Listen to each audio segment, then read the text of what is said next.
S N chairman P T I یا P T آئی کو فوجی عدالتوں سے یا ملٹری ٹرائل سے یا جو ریسکیو کرنا چاہ رہے ہیں وہ ریسکیو کر پائیں گے؟ یار ایک تو مجھے ہنسی بھی آتی ہے، رونا بھی آتا ہے، اور آج میں نے اپنی پریس کانفرنس میں ان دو صاحبان، ان دو بزرگان دین کی میں نے تھوڑی سی جناب تفصیل بیان کیا ہے۔ اب آپ مجھے بتائیں کتنا بڑا ڈرامہ ہے کہ وہ دو لوگ کہ جن کو پیپلز پارٹی نے نام دیا، مقام دیا، عزت دی، وقار دیا، منسٹریاں دی، گورنریاں دی، ان کو جناب ایک فیم دیا، وہ پارٹی چھوڑے بغیر وہ دوسری پارٹی کے مامے، چاچے، تائے، پھپھڑ بنے ہوئے ہیں پچھلے کئی ماہ سے، اور پھر لوگوں کو وفا کی دست دے رہے ہیں، جفا کا دست دے رہے ہیں۔ لوگوں کو جناب عمران خان سے، پی ٹی آئی کے چیئرمین سے وفا کا دست دیا جا رہا ہے، اور تم خود پیپلز پارٹی کے غدار ہو، تم خود آصف علی زرداری کے غدار ہو، تم بلاول زرداری کے غدار ہو۔ اور سب سے پہلے تو اعتزاز احسن صاحب سے پوچھیں، 1989 کے اندر آپ کے اوپر الزام لگا کہ آپ نے جناب سکھوں کی تحریک کو سبوتاژ کروایا، انڈین حکومت کو جناب سکھوں کی لسٹیں فراہم کر کے ان کے قائدین کی، اور پھر چن چن کے انہوں نے بندے مارے سکھ لیڈر، اور ساری وہ جناب تحریک سبوتاژ ہو گئی، وہ تمہارے اوپر الزام۔ دوسرا، تم نے فارن فنڈڈ جو جناب افتخار چودھری کی تحریک تھی، تم نے جناب لہک لہک کے جناب وہ نظم سنا کے پوری پاکستانی قوم کو اور وکلاء کو اپنے پیچھے لگایا کہ ریاست ہوگی ماں کے جیسے، بن مانگے وہ دودھ بھی دے گی، کھانے کو امرود بھی دے گی، فلاں دے گی فلاں دے گی۔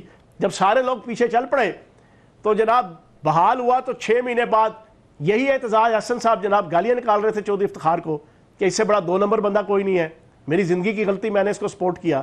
اور بھائی پہلے وہ حساب، اب تم پی ٹی آئی کے اور پی ٹی آئی کے چیئرمین کے مامے بن گئے ہو، اور تم اپنی پارٹی سے تو پہلے وفا کرو۔ 2 چیزیں ہوتی ہیں، یا پارٹی چھوڑ دو، چھوڑنے کے بعد تم نئی پارٹی جوائن کر لو۔ تم نے پارٹی بھی نہیں چھوڑی، اور تم جناب اپنی پارٹی سے بے وفائی کر کے، جس نے تمہیں نام، عزت، مقام دیا، تم بڑے $6 ملین مین اور چیمپئن بنے بیٹھے ہوئے دونوں، اور پھر آج سے 5 دن پہلے انہوں نے مجبوراً دونوں کو پارٹی سے نکالا۔ پہلا تو ان کا negative element ethically, legally, socially, politically ان کا یہ تھا۔ دوسری سب سے امپورٹنٹ چیز ریحان بھائی، آج یہ ملٹری کورٹس کے خلاف بڑے علم بردار بنے ہوئے ہیں کسی بیرونی ایجنڈے کی بنیاد پر۔ ان سے پوچھیں کہ آج سے 3 سال پہلے اسی وزیر اعظم جس کے آپ بڑے سرپرست اعلیٰ بنے ہوئے ہیں، جس چیئرمین کے، اسی کی وزارت عظمیٰ میں 27 بندوں کی ملٹری کورٹس پہ سویلین کے کیسز چلے، تم نے ایک لفظ بولا؟ تم نے ایک پریس کانفرنس کی؟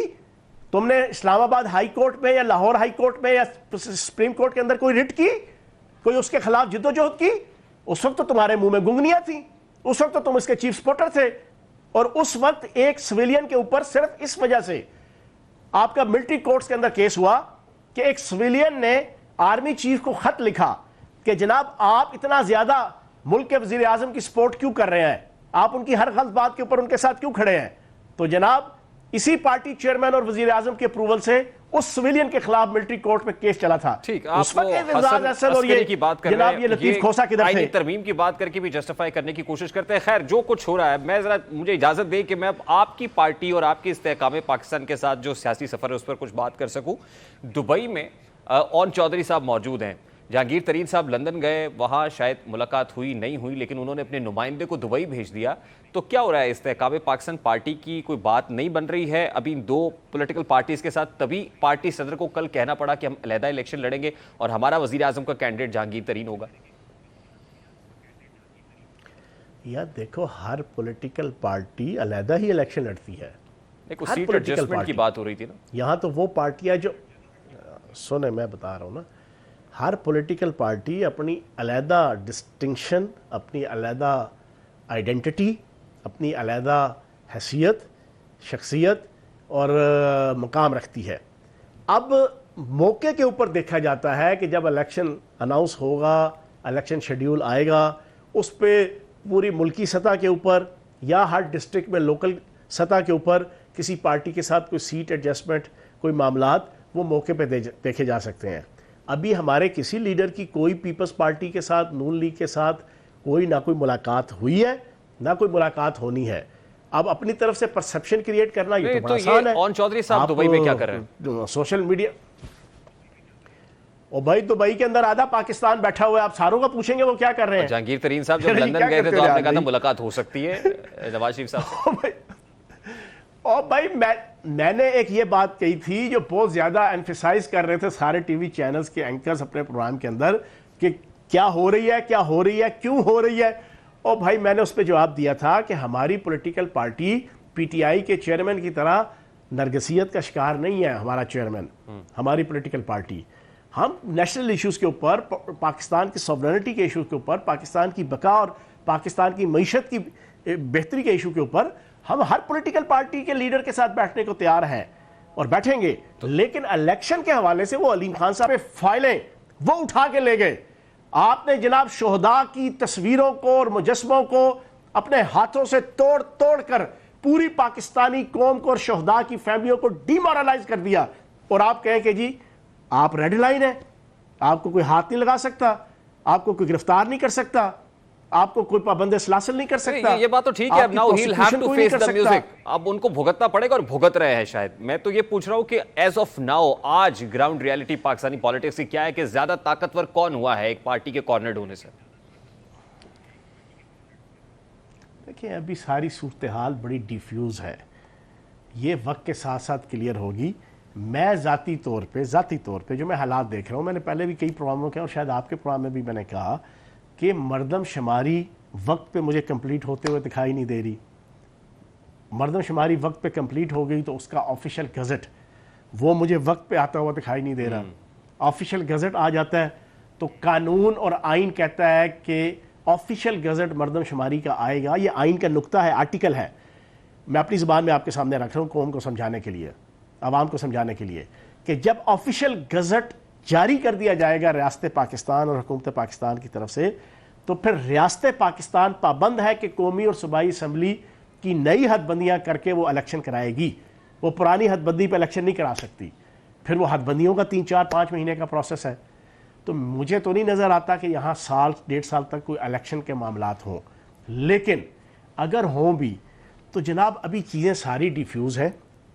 ٹھیک ہے جی, ہماری طرف سے جہانگیر ترین صاحب وزیر اعظم کے کینڈیڈیٹ ہیں, نون لیگ کی طرف سے نواز شریف صاحب ہیں, پیپلز پارٹی کی طرف سے بلاول زرداری صاحب ہیں. 11-12 اگست کو قومی اسمبلی اپنی مدت پوری کرنے جا رہی ہے. قومی اسمبلی مدت پوری کرے گی, اس کے بعد کیئر ٹیکر سیٹ اپ آنا ہے. یعنی یہی لگ رہا ہے جو اس وقت پنجاب کے پی میں ہے, قومی سطح کے اوپر بھی کیئر ٹیکر سیٹ اپ بنے گا اور پھر وہ ایکسٹینڈ کرے. اچھا,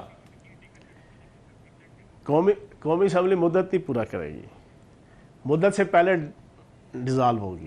اس کا کیا فائدہ ہوگا؟ اس کا فائدہ ایک تو یہ ہے کہ 3 مہینے میں جناب پھر آپ کے الیکشن ہوتے ہیں. اگر مدت پوری کرے تو پھر 2 مہینے میں ہوتے ہیں. تو آپ کے مطابق تو 3 مہینے میں بھی الیکشنز نہیں ہو رہے ہیں, 90 روز میں بھی نہیں ہو رہے. میں ویسے ایک بات کر رہا ہوں, تو پھر اس کا فائدہ کیا ہوگا؟ مطلب میں تو یہ جاننا چاہ رہا ہوں نا کہ اگر پہلے ڈیزالو کر دیتے ہیں, 90 ڈیز کی ونڈو مل جاتی ہے, دیکھیں ابھی نومبر میں ہو جائیں گے الیکشنز. ابھی پاکستان کا سب سے بڑا ایشو پاکستان کی اکانومی ہے, پاکستان کی معیشت ہے.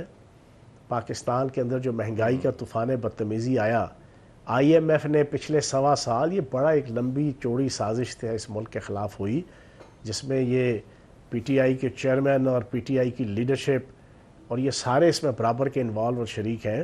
کیسے جناب شوکت ترین کے نے جناب عمران خان صاحب کے کہنے پہ اور جو پالیسی طے ہو رہی تھی اس زوم میٹنگ کے اندر میں بیٹھا ہوا تھا کہ شوکت ترین صاحب کو انسٹرکشن دی گئی کہ آپ فوری طور پہ تیمور جھگڑا کو اور محسن لغاری کو کہیں کہ وہ خط لکھیں اور وہ آئی ایم ایف کو منع کریں کہ آئی ایم ایف قطعاً بھی کوئی ڈائلاگ نہ کرے, کوئی جناب پیسہ نہ دے, کوئی قرض نہ دے. جب وہ قرض نہیں دے گی تو پھر دنیا کا کوئی ملک بھی قرض اور امداد نہیں دے گا. اور صرف $125 کروڑ کے لیے پری پلانڈ پہلے پارٹی چیئرمین نے فیبری کے اندر آئی ایم ایف کے معاہدے کو سبوتاژ کیا. وہ آئی ایم ایف کا معاہدہ سبوتاژ ہوا, آپ نے 10 15 20 روپے پٹرول سستا کیا, 3 مہینے کے لیے پٹرول کی قیمت جناب جامد کر دی. وہی جیسے یہ حکومت اکنامک لینڈ مائنز کہتی تھی کہ اکنامک لینڈ مائنز لگا کے چلے گئے چیئرمین پی ٹی آئی اور پی ٹی آئی. سر مجھے یہ بتائیے کہ دبئی میں ابھی تاثر یہ ہے, سننے میں آ رہا ہے کہ گرینڈ چارٹر آف اکانومی پر دستخط ہو رہے ہیں, کوئی ڈاکومنٹ ڈرافٹ ہو رہا ہے, تو اس گرینڈ چارٹر آف اکانومی کا حصہ استحکام پاکستان پارٹی ہے؟ وہ تو سب جب سنیں گے, دیکھیں گے, پڑھیں گے, اس کے سارے